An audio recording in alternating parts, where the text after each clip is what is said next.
What's up, party people? This is Jude Snowboarder here from Facebook, Jude's Junk Facebook comic book shop and YouTube channel. And I'm just getting ready to send in some books to Todd McFarlane and thought this might be a helpful video because even though I send in a lot of books, I give a lot of advice on how to get a 9/8 signed book. It never ceases to amaze me until I put it on a spreadsheet and actually look at what the profit is for getting things graded.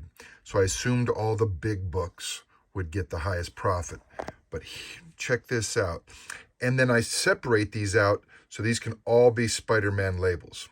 And then the New Mutants and Incredible Hulks and Crows and all these other things will get a different label. But I want to put them all together because if you put them in one big lump sum, then it's gonna break out and you'll get different shipping. So you want to match up what you're submitting with the label. This year, the Spawn label is going to be fine for some of the Spawn books. Got a bunch of UPCs, 119. These are all 9/8s. Everything I have is 9/8 except the big books like Incredible Hulk 340. I got a 9/6, Amazing Spider-Man 300 9/6, and then Incredible Hulk. The Batman 423, I was not able to get a 9/6, but I did a whole video on how I suggest sending in 3 9/6s and hoping one of them pops to a 9/8. You can get 3 9/6s typically cheaper than 1 9/8. And so if one of those three pops, you're golden. But anyways, so this just opened my eyes. So the ones in green were the big ones I pulled out and thought, okay, those are going to be for sure the big profit. And then I'll just add in these little small ones down here. And I haven't pulled those out yet. So I did all the analysis. Amazing Spider-Man 299. Look at that. 310 versus 880, $600 profit.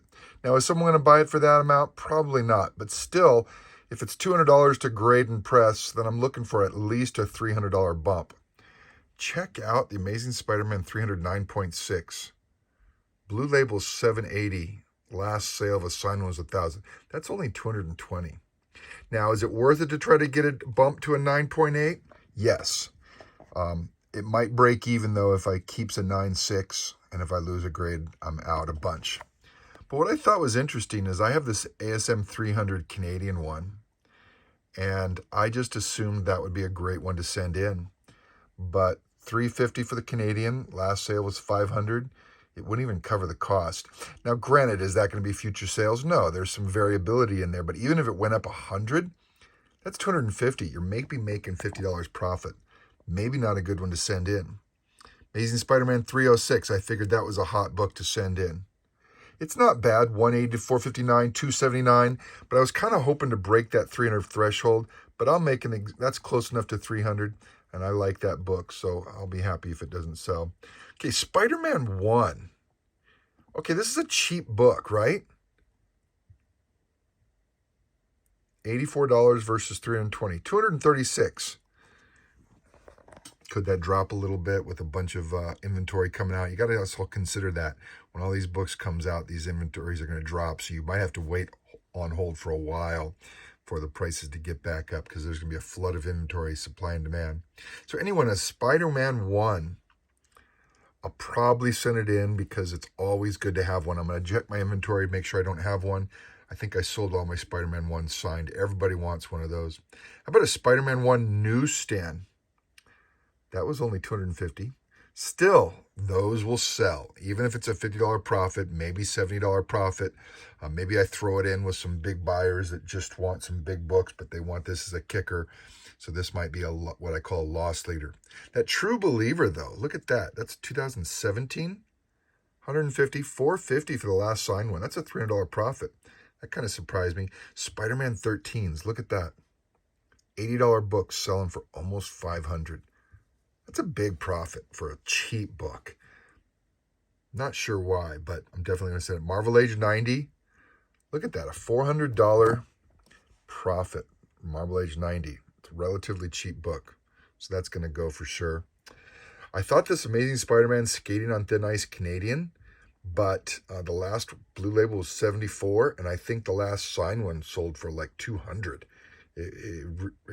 Which surprised me because I thought the Canadian would be more valuable than the non-Canadian. But I think there's more Canadian signed than the non-Canadian signed. So supply and demand again. And then these were some that I didn't think would make it, but I just liked the cover. So $325. It's only $242 profit. I'll probably do it, maybe if I have the room. $312, $268 profit. Still. And then a $315, first cover of Venom, technically. Only a $200 profit. I'm not even sure I'm going to send those in.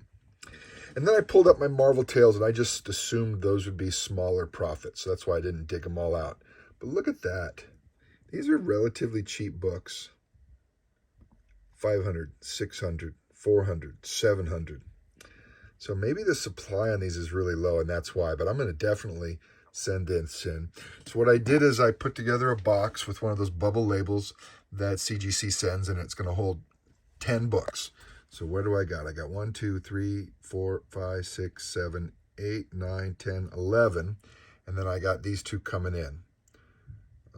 300 and a 316 and a 98. So I got 1, 2, 3, 4, 5, 6, 7, 8, 9, 10, 11, 12. I got 13 books coming in, and I got to decide against 10, at least for this submission. Some people say send in 25 to maximize shipping value, but the more they're trying to, I've noticed that if I send in a whole bunch, I get a lot back that lose a grade. It's almost like they're sloppy with their processing. So this year, I'm going to do smaller batches.